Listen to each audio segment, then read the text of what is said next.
Class 9, History, Chapter 2, Socialism in Russia, रूस में साम्राज्यवाद.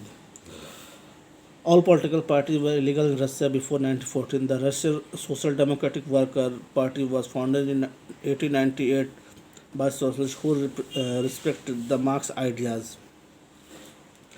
1914 से पहले रूस में सभी राजनीतिक पार्टियां गैर कानूनी थीं. मार्क्स के विचारों को मानने वाले समाजवादियों ने 1898 में रशियन सोशल डेमोक्रेटिक सामाजिक पार्टी का गठन किया था. सरकारी आतंक के कारण इस पार्टी को गैर कानूनी भी घोषित कर दिया गया था. इस पार्टी का एक अखबार निकलता था. उसने मजदूरों को संगठित किया और हड़ताल आदि कार्यक्रम को आयोजित किया जाता था. कुछ रूसी समाजवादियों को लगता था कि रूस किसान जिस तरह समय समय पर ज़मीन बांटते हैं उससे पता चलता है कि वह स्वाभाविक रूप से समाजवादी भावना वाले लोग हैं. इसी आधार पर उनका मानना था कि रूस में मजदूर नहीं बल्कि किसान ही क्रांति का मुख्य कारण बनेंगे. वे क्रांति का नेतृत्व करेंगे और रूस का बाकी देशों के मुकाबले ज़्यादा जल्दी समाजवादी देश भी बन जाएगा. 19वीं सदी के आखिर में रूस का ग्रामीण इलाकों में समाजवादी काफ़ी सक्रिय थे.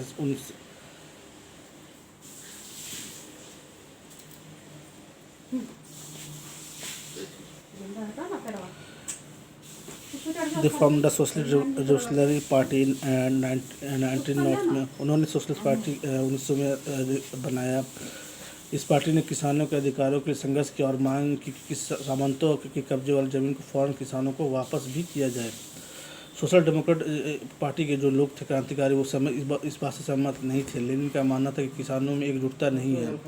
वे आपस में ही बटे हुए हैं. कुछ किसान गरीब थे, कुछ अमीर, कुछ मजदूरी करते थे, कुछ पूंजीपति थे जो नौकरों से खेती करवाते थे. इस आपसी विभेद के कारण ही समाजवादी आंदोलन का हिस्सा नहीं हो पा रहे थे.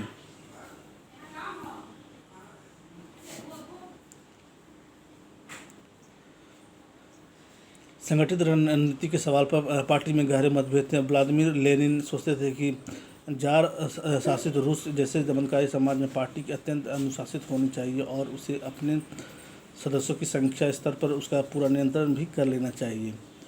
दूसरी पार्टी के लोग जो मेंशेविक थे उनका मानना था कि पार्टी के सभी सदस्यों को सदस्यता दी जानी चाहिए थी. 2.4 A turbulent time, the 1905 revolution. Russia was the autocracy. Unlike other European rulers, even at the beginning of the 20th century, the Tsar was not subject to parliament. रूस का एक निरंकुश राजशाही था. यहाँ यूरोपीय शासकों के विपरीत 20वीं सदी की शुरुआत में जार राष्ट्रीय संसद के अधीन था.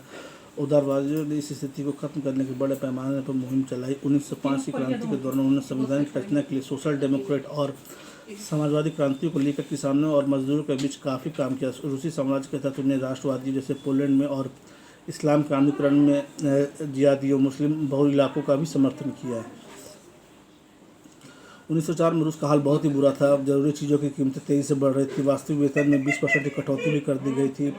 1904 में ही गठित की गई असेंबली ऑफ रशियन वर्कर्स रूसी श्रमिक 4 सदस्यों के लोग आयरन वर्क्स में उनकी नौकरी से हटा दिया गया तो मजदूरों ने आंदोलन छेड़ने का ऐलान कर दिया. अगले कुछ दिनों के भीतर सेंट पीटर्सबर्ग में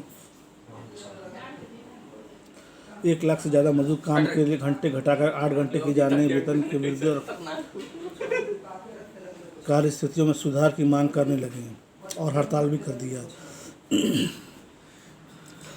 इसी दौरान जब फादर गेपॉन के नेतृत्व में मजदूरों का एक जुलूस विक्टर पैलेस जार का माल के सामने पहुंचा तो पुलिस ने कॉसेक्स ने मजदूरों पर हमला कर दिया. इस घटना में 100 से ज़्यादा मजदूर मारे गए और लगभग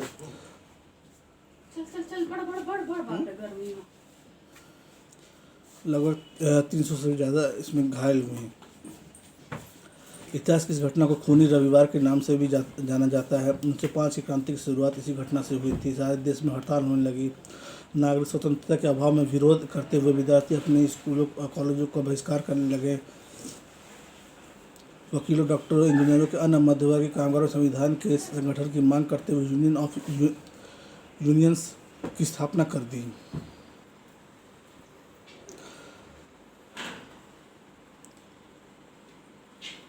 1905 की क्रांति के दौरान जार ने निर्वाचित परामर्श संसद या ड्यूमा के गठन पर अपनी सहमति दी. क्रांति के समय कुछ दिन तक फैक्ट्री मजदूरों की बहुत सारी ट्रेड यूनियनों की हड़ताल भी रही। क्या कर रहा हो? ये गंदगी उनसे 5 के बाद ज़्यादातर कमेटियाँ यूनियन अधिकृत रूप से काम करने लगी क्योंकि उन्हें गैर कानूनी घोषित कर दिया गया। राजनीतिक गतिविधियों पर भारी पाबंदियां लगा दी गई और जार ने पहली ड्यूमा को मात्र 75 दिन के अंदर ही दूसरी ड्यूमा को 3 महीने के अंदर बर्खास्त कर दिया। वह किसी तरह की जवाबदेही या सत्ता पर किसी तरह का अंकुश नहीं चाहता था। उसने मतदान कानूनों में फेरबदल करके तीसरी ड्यूमा में रूढ़िवादी राजनेताओं को भर डाला। उदारवादियों और क्रांतिकारियों को इससे बाहर रखा गया था। नेक्स्ट टॉपिक हमारा the first world war and the Russian empire, पहला विश्व युद्ध और रूसी साम्राज्य, जो हम नेक्स्ट वीडियो में देखेंगे।